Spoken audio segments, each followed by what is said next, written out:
Bonjour, bienvenue sur notre webinaire Tout savoir sur les tableaux croisés dynamiques Excel. Je suis Monsieur Guillaume Vidal, je suis le directeur de Valia. Je suis accompagné de Paul-Hervé Vigneault, notre formateur spécialisé sur les outils bureautiques et entre autres particuliers les TCD et autres outils de la suite 365 et Office. Est-ce que vous nous entendez bien? Je vous invite à utiliser la main levée dans le chat qui se trouve sur la droite de votre écran, afin que vous puissiez dire si vous entendez bien.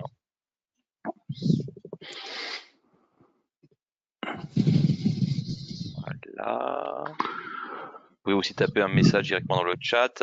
On est nombreux aujourd'hui sur ce webinaire, donc on va pouvoir répondre à toutes vos questions directement. Je vous propose de mettre vos questions dans le chat et qu'on puisse ensuite les consulter à la fin pour pouvoir faire un petit tour de table sur les questions-réponses. Voilà. On va attendre encore les derniers retardataires. Alors déjà peut-être pour commencer, pour les faire attendre et les faire patienter, ceux qui vont arriver, aujourd'hui pour l'Hervé, on parle beaucoup de tableau croisé dynamique. Qu'est-ce que c'est vraiment rapidement, une synthèse rapide sur cet outil et des notions un petit peu de base sur cet outil? Bonjour à tous. Eh bien, donc un tableau croisé dynamique est donc un outil qui permet de faire une synthèse de données que l'on a soit importées d'un système d'information ou éventuellement des données que l'on alimente, je dirais, régulièrement. Voilà, l'objectif donc c'est de faire une synthèse, donc de faire des statistiques sur des données donc issues d'un tableau Excel. Voilà. Donc, alors après, j'expliquerai évidemment les notions fondamentales tout à l'heure, mais donc c'est une façon de synthétiser des données issues de tableaux, et je dirais même de tableaux au pluriel, puisque aujourd'hui, dans les dernières versions, on peut analyser des tableaux, différents tableaux. Voilà, à partir du moment où on peut les lier entre eux. D'accord. Ça veut dire que ces tableaux, il faut déjà qu'ils aient été traités pour l'Hervé, ou est-ce qu'on peut prendre n'importe quel tableau pour faire ça? Alors, tout dépend en définitive si les données sont utilisables directement, donc si elles sont, je dirais, directement consommables. Voilà. Sinon, on peut utiliser des outils comme Power Query, par exemple. C'est un outil qu'on a déjà, qui a été l'objet d'un webinaire précédent, qui permet de nettoyer des données si elles ne sont pas directement exploitables. Voilà. Sinon, s'il s'agit de données que l'on alimente, que l'on constitue régulièrement, on peut considérer qu'elles sont directement exploitables et on peut donc directement créer des tableaux croisés dynamiques à partir de ces données. Voilà, donc il y a plusieurs cas de figure possibles.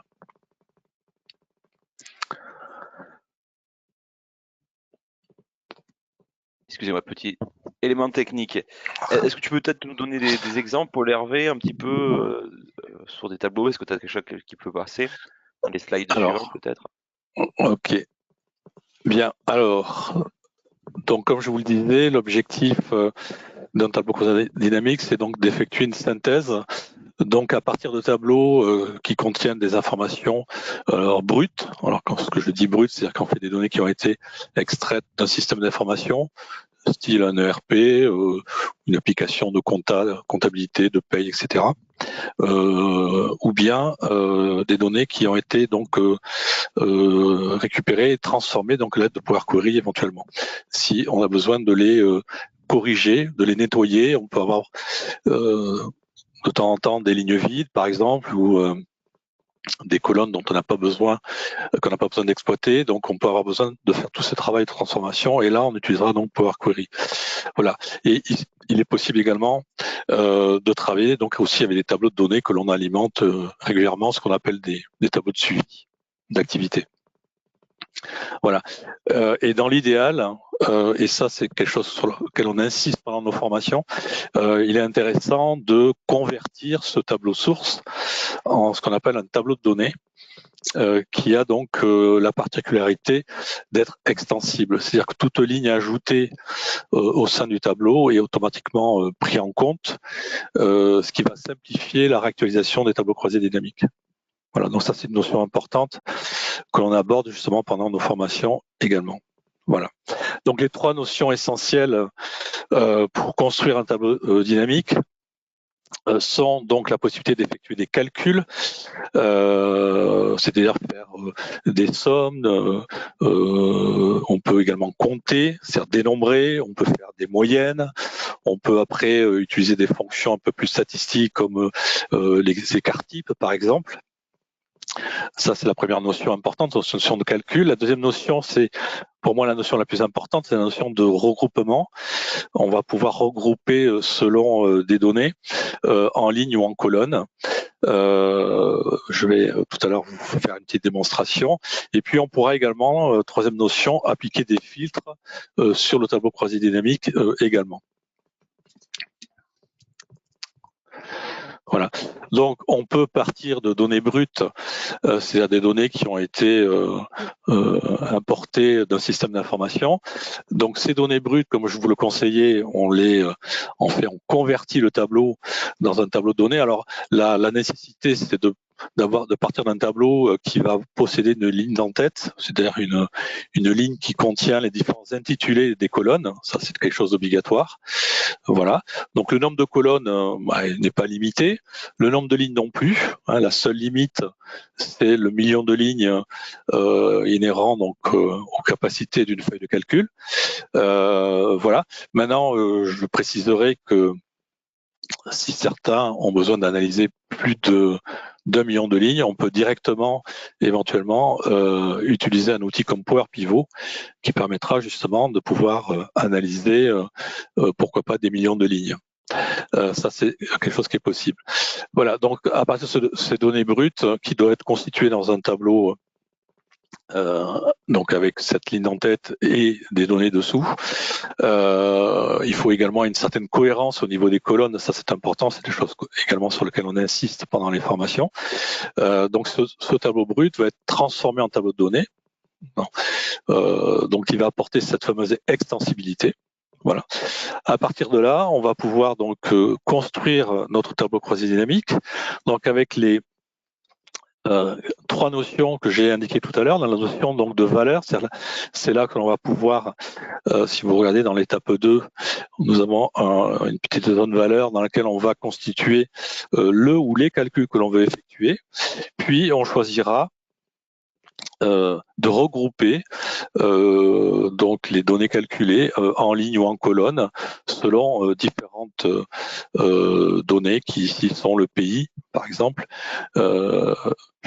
en ligne, et en colonne les années, les trimestres et éventuellement les mois. Voilà, ce qui donne au final le tableau dynamique qui est présenté sur la slide. Voilà.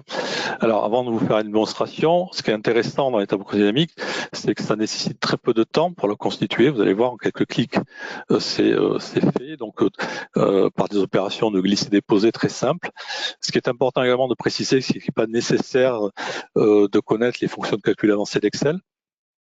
Alors évidemment, c'est toujours un plus, mais on n'a pas besoin d'avoir des notions avancées dans la construction de formules de calcul, c'est pas nécessaire. Je vous montrerai également que toute mise à jour du tableau source demandera donc une réactualisation du tableau croisé dynamique, ce qui se fera évidemment très simplement également. Et j'ajouterai que votre tableau croisé dynamique peut être aussi représenté sous forme graphique, secteur, courbe, histogramme, etc. Enfin, quasiment tous les graphiques Excel peuvent être utilisés donc pour représenter votre tableau croisé dynamique. Voilà. Alors, sans plus attendre, une petite démonstration. Voilà, donc j'ai déjà ouvert un tableau source. Voici, donc ici je vous propose donc de faire une analyse d'un tableau qui contient des commandes. Voilà, donc toute commande possède un numéro suivi du client, du pays du client, de la date de la commande, du commercial qui a géré la commande et du montant de la commande. Voilà.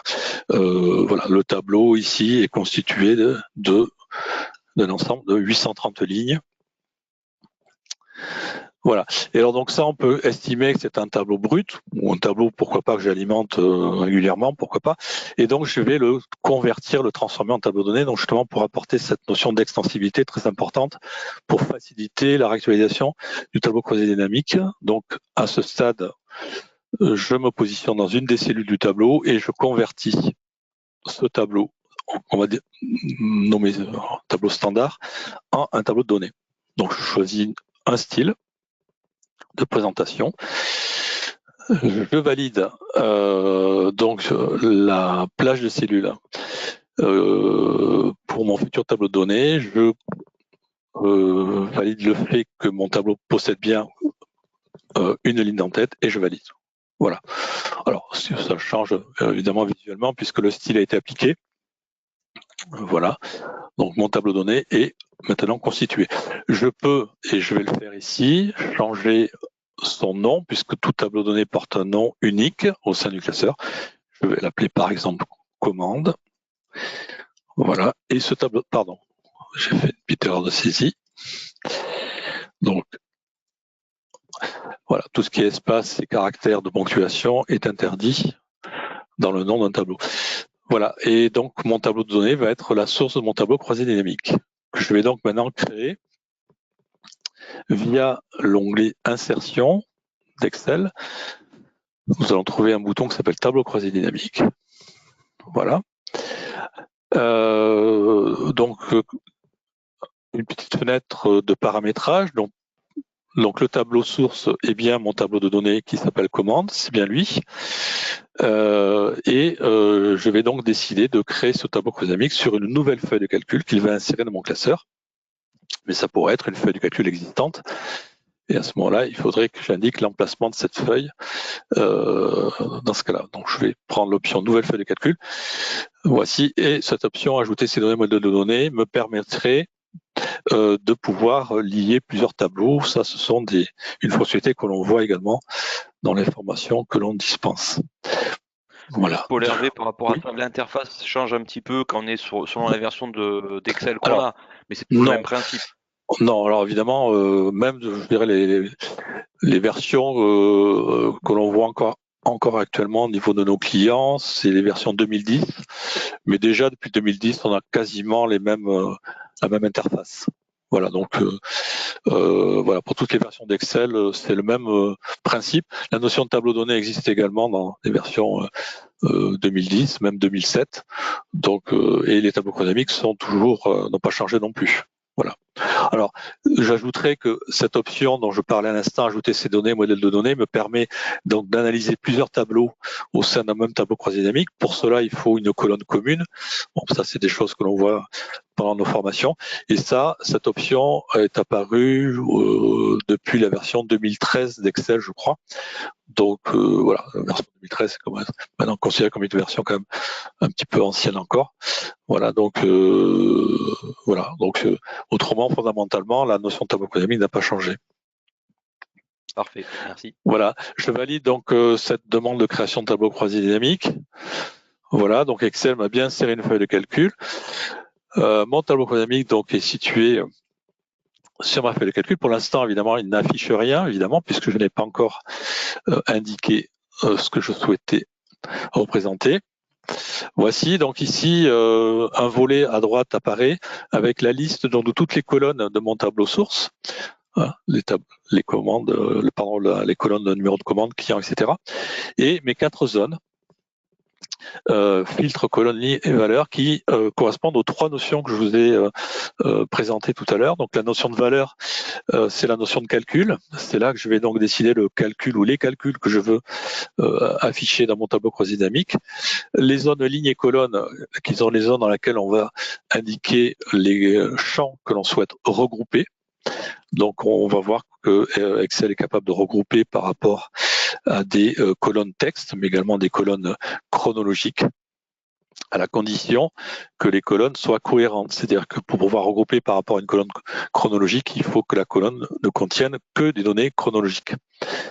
Voilà. Et puis la 4e zone, qui est la zone filtre, voilà, qui me permettra de filtrer mon tableau croisé dynamique. Voilà. Alors là, après, le choix est libre, bien sûr. Alors pour la démonstration, on va donc commencer par exemple par choisir le calcul. Ici donc le montant, c'est-à-dire que je voudrais avoir le chiffre d'affaires en définitive. Donc je vais faire glisser le champ montant, si j'arrive dans la zone valeur, voici, et automatiquement Excel, et on le voit, va appliquer une fonction somme, hein, puisque c'est la fonction, je dirais, par défaut d'Excel, et on voit donc la somme qui a été établie. Donc là, évidemment, c'est la somme de tous les montants. Autrement dit, le total des montants de toutes mes commandes correspond donc au chiffre qui est donc affiché. Voilà. Ensuite, ce calcul, moi j'aimerais l'avoir plutôt par pays. Donc je vais faire glisser le champ pays dans la zone ligne. Donc je vais regrouper, puisque la zone ligne me permet de regrouper. Et automatiquement Excel va donc calculer cette somme des montants, mais maintenant par pays. Voilà, donc il est allé dans le tableau source identifier toutes les lignes de l'Allemagne et il en a fait la somme des montants et en temps évidemment très rapide. Voilà. Alors, je pourrais me contenter de ce tableau. Maintenant, je peux continuer, aller un peu plus loin. J'aimerais analyser maintenant cette somme des montants par pays, mais également par année, hein, puisque mon tableau source contient des commandes sur 3 années, autant que je me rappelle. Donc, je vais faire glisser le champ date en colonne. Et regardez, Excel a donc regroupé automatiquement donc par année. Et si je détaille les années, on voit qu'il est capable également d'afficher les données par trimestre et éventuellement par mois. Voilà. Bon, alors bien évidemment, on peut après n'afficher que les années ou que les trimestres ou que les mois, pourquoi pas. Il suffit d'enlever la partie qui ne m'intéresse pas. Par exemple, si je ne suis pas intéressé par la partie mois ni par la partie trimestre, je peux me contenter de n'afficher que les années. Voilà. La dernière zone, filtre que je n'ai pas utilisé mais qui n'est pas obligatoire, me permettrait par exemple de décider de filtrer mon tableau croisé dynamique sur, par exemple, pour un commercial donné. Donc je vais faire glisser le champ commercial dans la zone filtre. Voilà. Donc une liste déroulante est apparue et me permet par exemple de filtrer et de ne voir par exemple que les commandes, que le chiffre d'affaires en fait générer par pays et par année du commercial d'Avolio par exemple. Et voici. Voilà.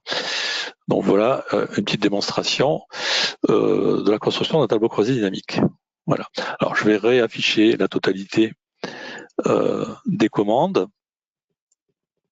Voici, je voudrais vous montrer, pour terminer cette démonstration, le cas d'un rajout de lignes dans mon tableau de données. Voilà. Alors, j'ai préparé justement une petite ligne, une commande. Alors, d'un pays qui n'est pas présent dans mon calcul, puisqu'on voit que le Luxembourg n'est pas présent. Voilà. Donc, je vais sélectionner cette ligne, je vais la copier, tout simplement, et je vais venir la coller. Voilà. À la fin de mon tableau, je vais venir ici coller. Voilà. Alors, vous voyez bien que cette ligne a été incorporée dans le tableau de données.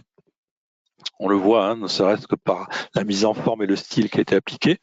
Voilà. Et dans mon tableau croisé dynamique, il va me suffire de réactualiser ce tableau pour qu'il prenne en charge la mise à jour du tableau source. Pour cela, un clic droit sur n'importe quelle cellule de votre tableau croisé dynamique et j'actualise.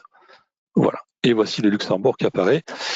Voilà. Alors, petite précision, le Luxembourg pas forcément classé dans l'ordre alphabétique, mais que cela ne tienne, on peut évidemment ici retrouver au niveau donc du champ regroupé en ligne des possibilités de filtre, bien sûr, mais également de tri. Voilà, et je retrouve le Luxembourg à sa juste place avec donc le chiffre d'affaires généré pour l'année 2020. Voilà. J'ajouterais que si vos données sont issues d'un système d'information, par exemple, on peut tout à fait prévoir des copier-coller. Alors, soit ce qu'on appelle des consolidations, c'est-à-dire que je colle de nouvelles lignes. Imaginons, j'ai des données que je récupère mensuellement. Je peux très bien venir coller un ensemble de lignes à la fin de mon tableau. Les lignes seront automatiquement intégrées dans le tableau de données et il me suffira de réactualiser le tableau croisé dynamique. Et puis, l'autre situation, ça serait d'écraser les anciennes commandes par les nouvelles.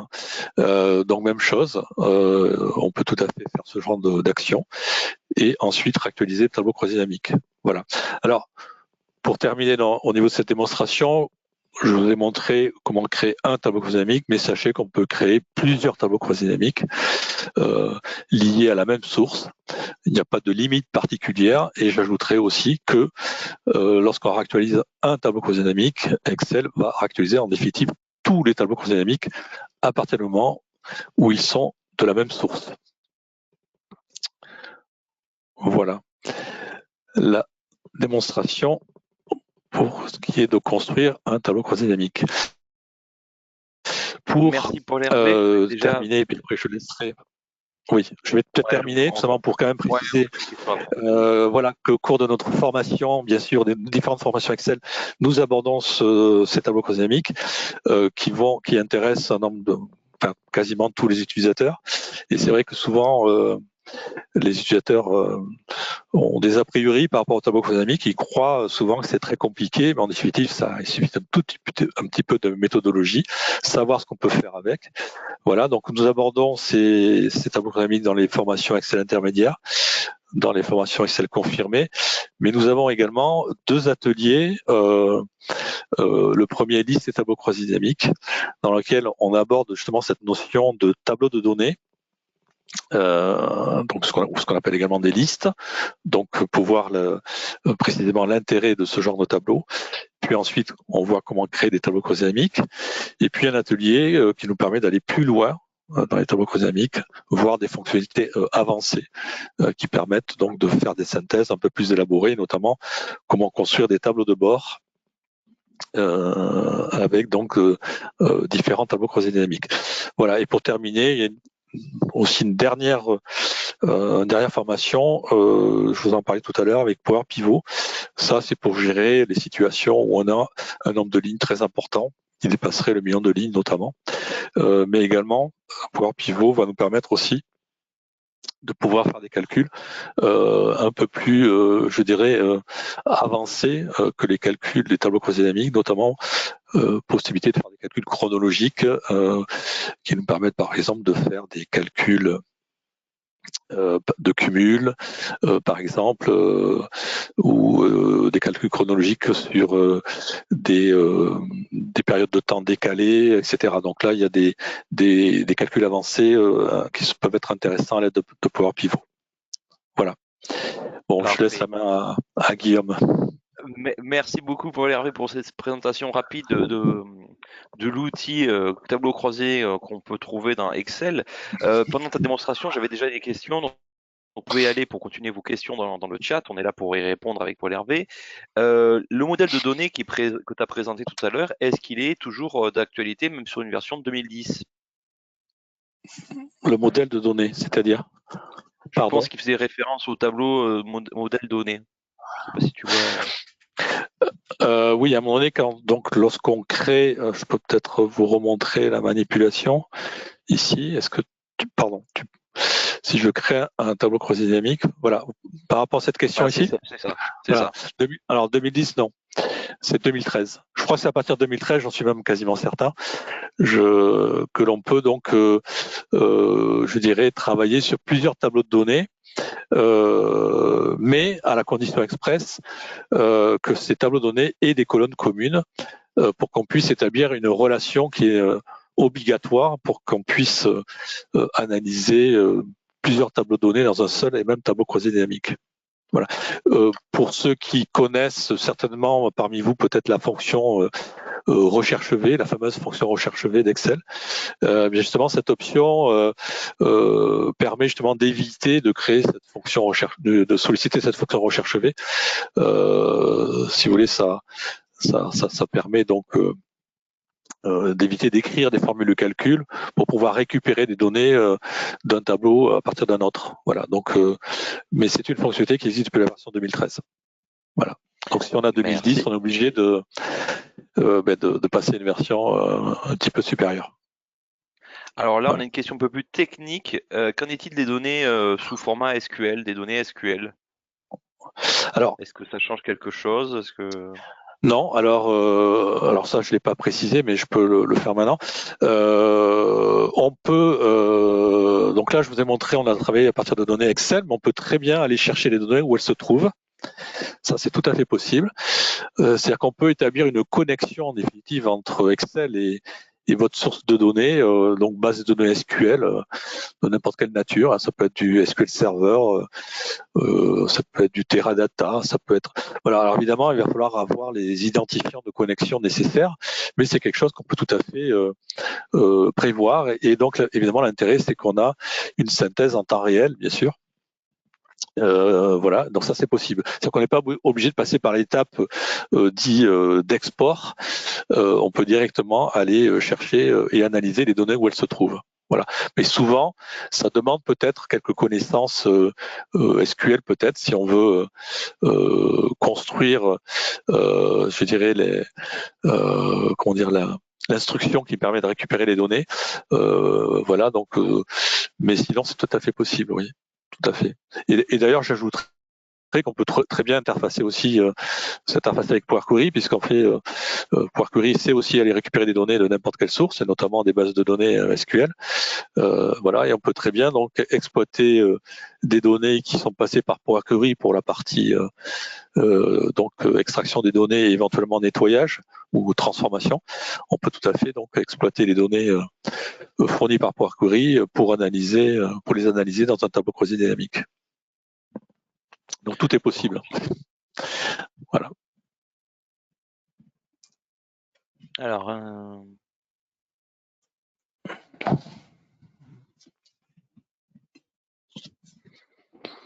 Alors, j'ai une question qui est liée au chrono et aux dates. En fait, la personne évoque le fait que lorsqu'il importe des dates qui ont été ce que j'insère une chronologie à partir d'un champ de dates qui ne contient que des dates de 2020. La chronologie me donne aussi la possibilité de sélectionner des dates de 2021, donc dans le petit menu qui apparaît. Est-il possible de ne pas mettre cette option sur 2021 vu qu'il n'y a pas de date sur 2021? Est-ce que tu vois la question, Valérie? Non. Enfin, alors, donc la personne dit qu'elle a que des données d'une année 2020, ouais. Ben, voilà, logiquement, on a l'option de sélectionner 2021. Logiquement, si on regroupe par rapport à ce champ de date, il devrait regrouper par mois automatiquement. C'est-à-dire tout à l'heure, moi, j'ai fait sur 3 années, mais donc sont apparues les années de 2019, 2020, 2021. Mais si je n'avais que des données issues d'une seule année, normalement, il doit afficher janvier à décembre uniquement dans le tableau, logiquement.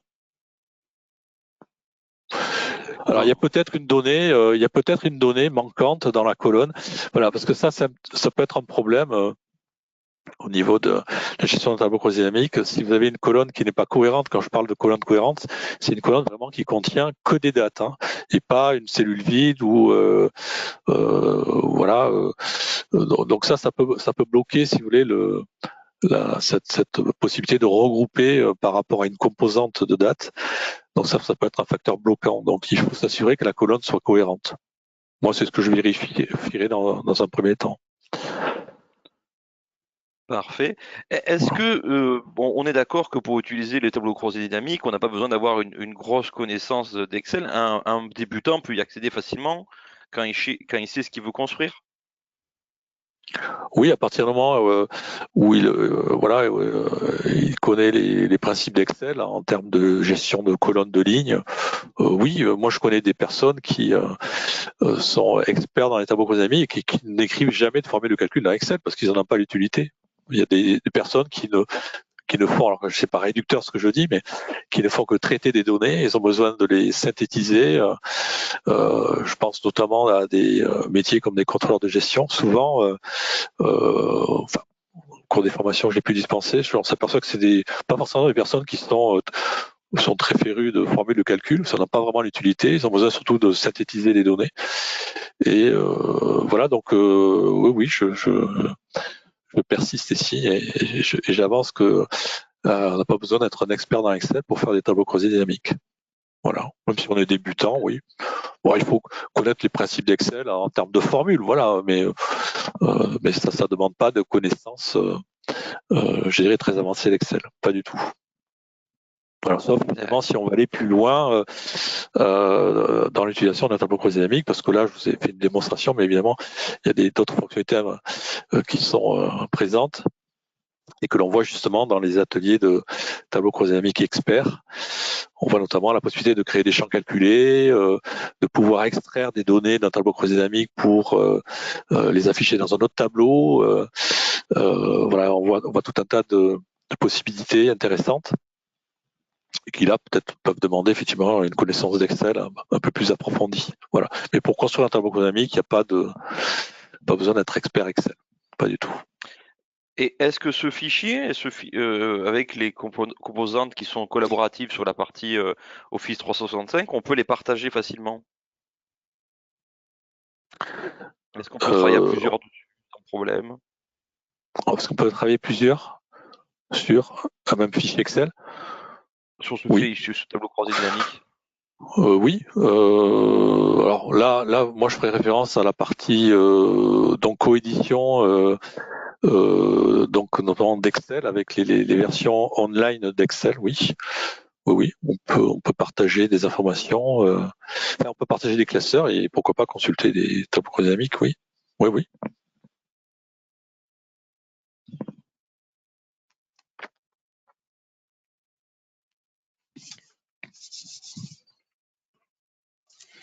D'accord. Et est-ce que la solution de tableau croisé dynamique, ça peut être utilisé pour traiter des données, pour suivre du personnel, par exemple, par rapport au nombre d'heures suivies par des collaborateurs sur de la formation pour les équipes RH?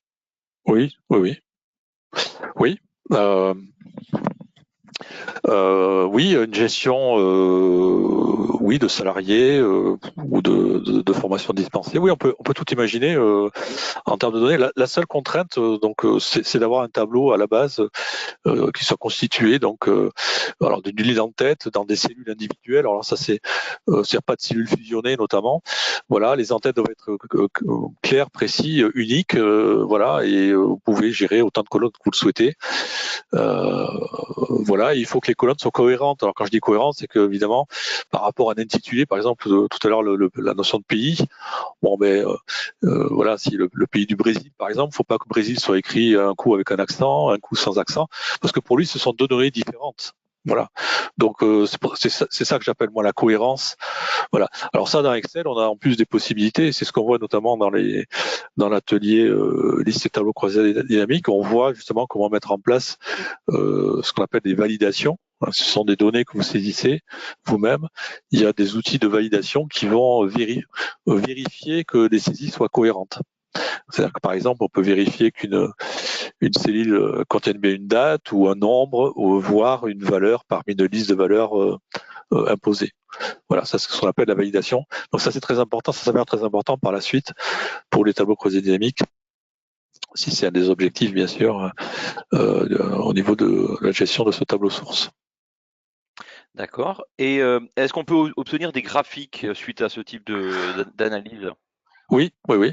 Alors ça, je voulais pas montrer, mais à partir du moment où on est dans un tableau croisé dynamique, on a la possibilité de créer un graphique croisé dynamique qui sera lié à notre tableau. Et d'ailleurs, on pourra décider de changer éventuellement la synthèse à partir du graphique et ça aura un impact sur le tableau et vice versa. C'est-à-dire qu'en fait, lorsqu'on crée un graphique croisé dynamique à partir d'un tableau croisé dynamique, les deux éléments, je dirais, sont liés l'un à l'autre. Voilà. Donc ça, c'est tout à fait possible. Et on peut créer plusieurs graphiques croisés dynamiques à partir d'un tableau croisé dynamique si nécessaire. Voilà. Parfait. Alors, on va prendre cette dernière question. Donc, là, je pense que je peux y répondre même moi. C'est peut-on regrouper des collaborateurs par tranche d'âge? Donc, en Oui, fait, est-ce que dans ton oui, espace, on peut dire entre oui, 20 et 35 ans, 35, oui. voilà. Oui, oui, oui. On peut regrouper donc par rapport à des colonnes texte, je vous ai montré tout à l'heure avec le pays, on peut regrouper par rapport à des champs de dates, je vous l'ai montré avec donc les dates de commande, et on peut aussi regrouper par rapport à des champs numériques si la donnée, la colonne est évidemment cohérente, et donc là les regroupements qu'il vous proposera Excel sont des regroupements par intervalle. Voilà, donc on pourra tout à fait dire voilà combien d'employés entre 20-25, 25-30, 30-35, etc. Oui, tout à fait. Voilà. D'ailleurs, Parfait. ce sont des manipulations que l'on effectue pendant nos formations. On essaie de montrer toutes les possibilités de regroupement. Voilà, ça c'est une notion primordiale dans les tableaux croisés dynamiques. Parfait. Merci Paul Hervé. Nous vous remercions d'avoir été présent pour ce webinaire. Sachez qu'il sera, pour ceux qui veulent savoir comment ça se passe, la suite, il sera disponible en ligne d'ici 48 heures sur notre chaîne YouTube pour que vous puissiez revoir les différents éléments. Il y a un questionnaire qui vient à la fin de ce webinaire. Si vous pouvez nous le compléter, ça nous permet d'avoir des retours pour voir les thématiques qui pouvaient vous intéresser. Comme vous avez pu le voir, là, c'est une présentation de ce que c'est les outils qui sont liés au tableau croisé dynamique. C'est pour un peu vous montrer le champ des possibles. Il y a plein de choses. C'est un outil très très puissant, encore plus puissant aujourd'hui avec, comme Paul Hervé l'a évoqué, avec tous les nouveaux outils qu'il y a autour de la suite 365, Power Pivot, Power Automate, tous ces types d'éléments-là qui permettent de traiter et d'automatiser plus facilement la gestion de fichiers et la production de documents un peu plus manière plus propre, on va dire, et vous simplifier la vie. Donc, n'hésitez pas à regarder. On a fait un webinaire sur Power Pivot il n'y a pas très longtemps. Paul Hervé l'a évoqué. Donc, n'hésitez pas. C'est disponible gratuitement en ligne. N'hésitez pas à répondre à nos questionnaires. C'est important pour nous. Et on espère bientôt vous voir sur l'une de nos formations ou sur l'un de nos prochains webinaires. Voilà, vous avez les dates ici. Voici. Donc, 31 mars, ce sera sur Photoshop. Ensuite, on sera sur la notion de préparation de sa carrière et de retraite, l'outil AutoCAD et les thématiques liées à la cybersécurité. Paul Hervé, merci d'avoir été présent, d'avoir fait cette démonstration. Et je vous Merci à vous. dis bonne journée à tous. Au revoir. Au revoir.